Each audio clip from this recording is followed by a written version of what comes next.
పద్మావతి పరిణయం అయిపోయిన తరువాత లక్ష్మీదేవి వెంకటేశ్వరుణ్ణి వచ్చేయమంది వైకుంఠాన్ని. ఆయన అన్నాడు, లక్ష్మీ నేను వచ్చేయచ్చు, కానీ ఇక్కడ ఒక లక్షణం ఉంది, ఇది కలియుగం.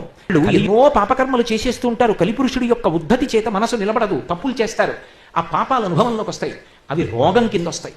వచ్చినప్పుడు ఒక్కడు పడుంటాడు వైద్యశాలలో, ఎవరు ఉండరు పక్కన. ఏ ఇంటెన్సివ్ కేర్ యూనిట్టో ఎత్తుగా తలకి తలగడాలు పెట్టి పడుకోబెట్టి ఒడ్డి నిండా గొట్టాలు పెడతారు. తెరేసి పక్కన ఇంకోడు ఉంటాడు, తెరేసా పక్కన ఇంకోడు ఉంటాడు. గట్టిగా ఎడవకుండానే ఒకటి తీసుకెళ్ళిపోతూ ఉంటారు. నా పరిస్థితి ఏమిటో, వీడి గుండె గుబేలు అంటుంది. అంతకు ముందు తెలియదు ఏమిటి, అలా వెళ్ళి ఓసారి అద్దంలోంచి చూసామంటే ఆయన ఇంటికి వస్తాడో రాడో అంటే గబగబా మనం సెలవు పెట్టా ఊరెళ్ళి ఇంకోసారి చూసొచ్చాం. అలా ఎప్పుడూ ఇంటికి రాని వాడు కూడా వచ్చి అద్దంలోంచి చూస్తున్నాడు అంటే అనుమానం వస్తుందా రాదా? అప్పుడు ఎవరు గుర్తొస్తారు? ఒంట్లో ఓపికన్న నాళ్ళు గుర్తొచ్చాడా, గుర్తు రాలేదా, వదిలేయండి. అప్పుడు ఆయన గుర్తొస్తారు.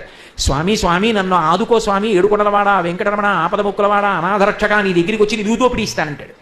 ఆయన అన్నాడు లక్ష్మీదేవితో, ఒక పక్క కలిపురుషుడు బాధ పెట్టాడా, పాపం ఆ కలిపురుషుడు యొక్క వ్యగ్రత వల్ల పాపాలు చేసేసాడా, ఆ పాపాలు రోగంగా వచ్చి పొటమరించినప్పుడు నన్ను నమ్మి పిలిచాడా, గోవిందా కాపాడన్నాడా, నేను కూడా ఉండకుండా వైకుంఠానికి వెళ్ళిపోతే ఇక వాడిని రక్షించేవాడెవరు? అందుకే లక్ష్మి కలియుగంలో ఏం చేస్తానో తెలుసా, పాపరూపమైనట్టి ధనంబు ఈ కొండపైకు రప్పించి నిస్పృహుండనగుచు.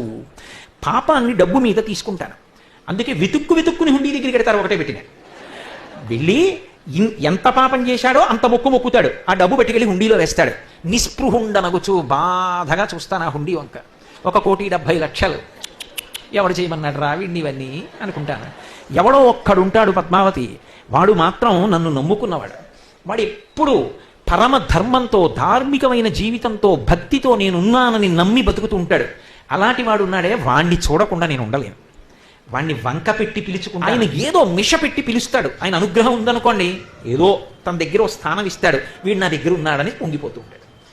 పిలుచుకుంటాడు ఏదో వంక, ఆయనే పిలుస్తాడు, వాడు వస్తాడు కొండకి. ఇప్పటికీ నాతో కొంతమంది అంటూ ఉంటారు, కొండ మీద దేవాలయంలో ఉన్న వాళ్ళే, ఒక్కొక్క రోజున స్వామివారి ముఖం వెలిగిపోతూ ఉంటుందండి. అప్పుడు మేము అనుకుంటాం కొండకి ఎవరో భక్తులు వస్తున్నారు అని గుర్తు.